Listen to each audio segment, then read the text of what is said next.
ጤና ይስጥልኝ። እንዴት ናችሁ? እንዴት ሰነበታችሁ? ቲክቶክ ላይ ቪዲዮ ከለቀኩ ቆየው መሰለኝ አይደለ? ስለ ቀናቶች እየጻፍኩላችሁ ነበር የሰነበትኩት። ለማንኛውም ሁላችሁም ደህና እንደሆናችሁ ተስፋ አድርጋለሁ። ዛሬ አንድ ነገር ገጠመኛል፣ እናንተም ላካፍላችሁ ብዬ ነው። ልምዳችሁን የምታካፍሉኝ ደስ ይለኛል። እንዲህ አይነት ሰዎች ሲገጥሟችሁ ምንድን ነው የምታደርጉት? ቢሮዬ መኪና ማቆሚያ አንድ ሰሞን ፓርኪንጉ ውሃ ሞልቶ ተበላሽቶ ነበርና ሰው ሁሉ ውጪ ነው የሚያቆመው።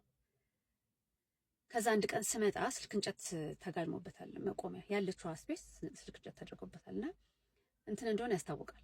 ለሆኑ ሰዎች ቦታ ለመያዝ እንደሆነ ያስታውቃል። ከዛ እዚህ ጋር ልቁም እንጨቱን አንሳልኝ ስለው እምቢ አለኝ። ከባድ ነው ምናምን አለኝ።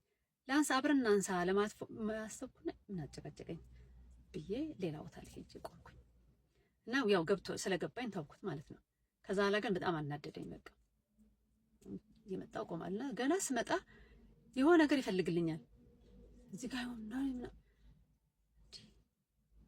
ጸጥ ብዬ ወደማቆምበት አቆምና እሄዳለሁ። ዛሬ ስመጣ ጓደኛዬን ለመጠበቅ ነው እዚህ ጋር ባልደረባዬን የቆምኩትና ውስጥ ገብቼ ግራውንድ ገብቼ አዙሬ ወጣሁ። ለማዞር አይመችም። አዙሬ ወጣሁና ላይ ቆምኩኝ እና ያንዣብበኛል። እንደ ማቆማችን ሊለኝም ፈልጓል ይመስለኛል።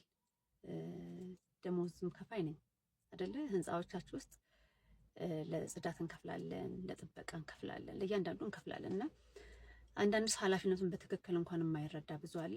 ቀጣሪዎችም እንደዚህ አይነት በተለይ ጥበቃ ስራ ላይ የሚሰማሩ ሰዎችን በትክክል ስልጠና የሚሰጣቸውም አይመስለኝም። ከዛ አንድ ሰው ወጣ። ስለወጣ እዛ ቦታ ላይ ቆምኩኝ። በጣም ነው እንትን የሚያደርገውና ሲሚንቶ የሚቦካ ነገር አለ። እሱ አጠገብ ነው የቆምኩት። ማለት ሌላ መኪና ቆሞበት የነበረ ቦታ ነው። ሲሚንቶ አጠገቡ የሚቦካለን እዛው ጋር ቆምኩኝ። ያ መኪና ቆሞ ቆይቷል። እኔ ስቆም ግን የስራ ቦታ ነው አለኝ ማለት ነው። ምንም አልመለስኩለትም። ቆምኩኝ። አልቆምም እወጣለሁ ብዬ ጸጥ ብዬ ተቀመጥኩኝ። አጠገቤ እዛው ቦታ ላይ ሌላ ሰው መጥቶ አቆመ ማለት ነው። ሲያቆም እንደውም አገዘውና ያውም እዚህ መስሪያ ቤት ላይ ሰራተኛም አይደለም ምንም ማለት ለአገልግሎት የመጣ ሰው ነው። አቆምና ሄደ።